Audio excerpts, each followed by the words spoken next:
Microfinance কোম্পানীৰ recovery এজেণ্টে মহিলাসকলৰ পৰা ঋণ ৰিকভাৰী কৰিবলৈ গৈ গাঁৱে ভূঞে মহিলাসকলক চলোৱা উৎপীড়ন সহ্য কৰিব নোৱাৰি হাজাৰ হাজাৰ মহিলা ওলাই আহিছে প্ৰতিবাদ কৰিবলৈ।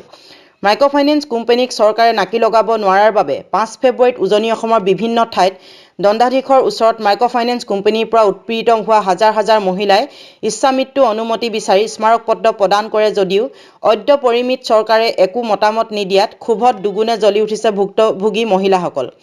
বুধবাৰে চৰাইদেউ জিলাৰ সচেতন মহিলা মঞ্চৰ আহ্বানত জুটুলিবাৰী সচেতন মহিলা মঞ্চৰ উদ্যোগত জুটুলিবাৰীত এখন সজাগতা সভাও অনুষ্ঠিত হয়।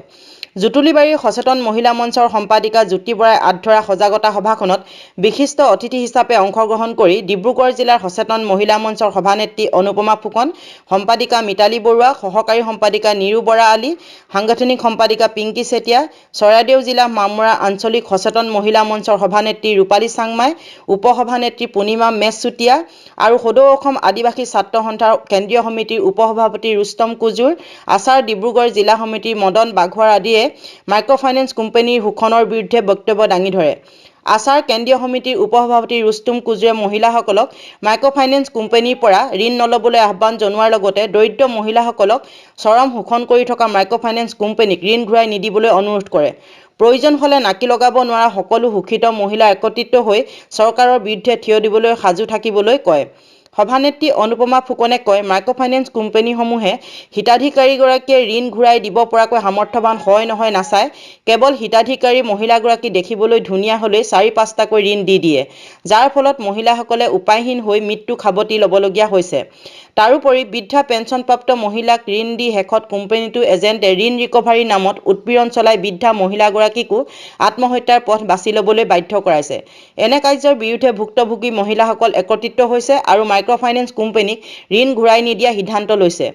ঋণ ৰিকভাৰী কৰিবলৈ অহা এজেণ্টসকলক কোনো কাৰণতে গাঁৱত বা অঞ্চলত সোমাবলৈ নিদিয়ে। প্ৰয়োজন হ'লে মা কালী ৰূপ ধাৰণ কৰিব। নাৰীয়ে সৃষ্টিকাৰী আৰু ধ্বংসকাৰী দুয়োটা ৰূপ ধাৰণ কৰিব পাৰে বুলি মাইক্ৰ'ফাইনেন্স কোম্পানীক সকিয়নি প্ৰদান কৰে।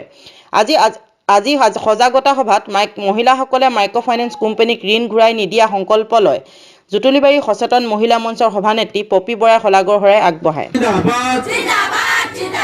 মাইক্ৰ'ফাইনেন্সৰ দাদাগিৰি বন্ধ কৰক, মাইক্ৰ'ফাইনেন্স হুঁচিয়াৰ, মাইক্ৰ'ফাইনেন্সৰ দাদাগিৰি গাঁৱত নচলিব,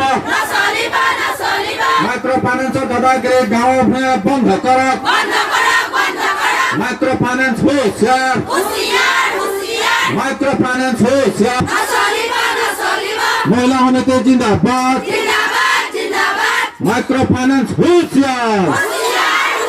জুটলিবাৰী মামৰা ৰাজচক্ৰৰ অধীনত সচেতন মহিলাৰ উদ্যোগত মাইক্ৰ'ফাইনেন্সৰ বিৰুদ্ধে সজাগতা সভা আয়োজন কৰে আৰু এই সভাত আমাক নিমন্ত্ৰণ জনায় তেখেতসকলে এই যে মাইক্ৰ'ফাইনেন্সৰ বিৰুদ্ধে যি আন্দোলন চলি আছে তাৰ প্ৰতি সজাগ হ'বৰ কাৰণে গোটেই মহিলাসকলক মাতি আজি সজাগতা সভা আয়োজন কৰিলে। আৰু ইয়াত আমি আদিবাসী ছাত্ৰ সন্থা হয়, সচেতন মহিলা হয় আৰু গাঁৱৰ যিসকল মাইক্ৰ'ফাইনেন্সৰ পৰা ঋণ লোৱা মহিলাসকলে ইয়াত আহি সমবেত হৈছে। ইয়াত আমি এটাই আলোচনা কৰিছোঁ, মাইক্ৰ'ফাইনেন্সে যিখিনি অত্যাচাৰ, যিখিনি বেয়া কাম, তেখেতসকলে যিখিনি শোষণ চলাই আছে তাৰ বিৰুদ্ধে কিন্তু চৰকাৰে একো এটা ষ্টেপ লোৱা নাই। আৰু আমি যোৱা 26 ছেপ্টেম্বৰ তাৰিখৰে পৰা এই সংগ্ৰাম যি চলি আছে, আমি বাৰম্বাৰ দাবী জনাই আছোঁ প্ৰশাসনক যে আপোনালোকে কিবা এটা ব্যৱস্থা গ্ৰহণ কৰক বুলিকে। এতিয়াও কিন্তু মাইক্ৰ'ফাইনেন্সৰ বিৰুদ্ধে চৰকাৰে একো ষ্টেপ ল'ব পৰা নাই। আমি এইটো গৰিহণা দিছোঁ, আমি এইটো বেয়া পাইছোঁ আৰু যাৰ কাৰণে গোটেই মহিলাসকলে ওলাই আহিছে আৰু এই আন্দোলনটো এটা সমগ্ৰ অসমতে বিয়পি যাব। আৰু ইয়াত মহিলাসকলে কৈছে আমি আপোনালোকৰ লগত একযোগ, এতিয়া আমাৰ সময় নাইকিয়া হৈছে। এতিয়া গোলাঘাটতো মাতিছে, চৰাইদেউ, শিৱসাগৰ, এফালে তিনিচুকীয়া, গোটেই এটা আমাৰ একেটাই কথা, মহিলাসকলে সজাগ হৈ ওলাই আহিছে আৰু এই মাইক্ৰ'ফাইনেন্সৰ বিৰুদ্ধে যি সংগ্ৰাম, এই সংগ্ৰাম কিন্তু চলি থাকে। জুটুলিবাৰী সচেতন মহিলা মঞ্চৰ উদ্যোগত 2 নং বালিখুটি জুটুলিবাৰী সজাগতা সভাখন আহ্বান কৰা হৈছে। আমি এই সভাখন এইটো কাৰণে আহ্বান কৰিছোঁ, আমাৰ গাঁৱৰ সকলো মহিলা যাতে এই সজাগতা সভাখনত মাইক্ৰ'ফাইনেন্সৰ বিৰুদ্ধে সজাগতা হয়। তাৰোপৰি তেওঁলোকে আজি মাইক্ৰ'ফাইনেন্সে আমাক যিটো হেৰিয়ৰ কাৰণে বিহিত ব্যৱস্থা ল'ব বিচাৰিছে, আমি সেইটো কাৰণে এই সভাখন আহ্বান কৰা হৈছে।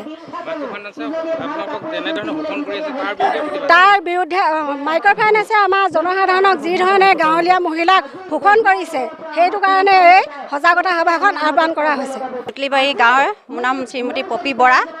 মই এই সজাগতা আজি সভাখন আহ্বান কৰিছে আমাৰ মাইক্ৰ' ফাইনেন্সৰ বিৰুদ্ধে। মোৰ মানে কি হ'ল মানে ইটোৰ পিছত সিটো মই মানে কি গোটৰ লোন মানে কিস্তি ঘূৰাবৰ কাৰণে মানে অসুবিধা হোৱাত মানে লোন ল'বলগীয়া হৈ গ'ল। তাৰ কাৰণে মোৰ মাটি বাৰী গাড়ী মোৰ সকলো শেষ হৈ গ'ল বিক্ৰী কৰি, আৰু মোৰ হায়াৰ ছেকেণ্ডেৰী ফাইনেল দিবলগীয়া ল'ৰাটো মই এতিয়া কামৰ কাৰণে মই কেৰেলাত থ'বলগীয়া হৈছে। মই সেইটো কাৰণে মানে আপোনালোকক মই জনাইছোঁ গোটৰ কিস্তি মই আৰু নিদিওঁ আৰু নলওঁ নিদিওঁ, আৰু বাকীবিলাকো আমি কৈছোঁ যে আজি আমাৰ সজাগতা সভাখন যে আমি পাতিছোঁ কিহৰ কাৰণে আমি পাতিবলগীয়া হৈছে, তোমালোকে বুজি লোৱা বোলো, ভালকৈ কথাবিলাক বোলো শুনি লোৱা, আমি মিটিংখন কিহৰ কাৰণে আমি দিছোঁ। আৰু সেইটোৱে মই এই মাইক্ৰ' ফাইনেন্স আমি বন্ধ কৰিবলৈ বিচাৰিছোঁ যে আমি কোনো পধ্যে মাইক্ৰ' ফাইনেন্স আমি গাঁৱত সোমাবলৈ দিয়া নহ'ব। আমাৰ যিহেতু আমাৰ মহিলা যি ভুক্তভোগী হৈছে, এই মহিলাখিনি আমি ভুক্তভোগী হ'ব দিব নোৱাৰোঁ।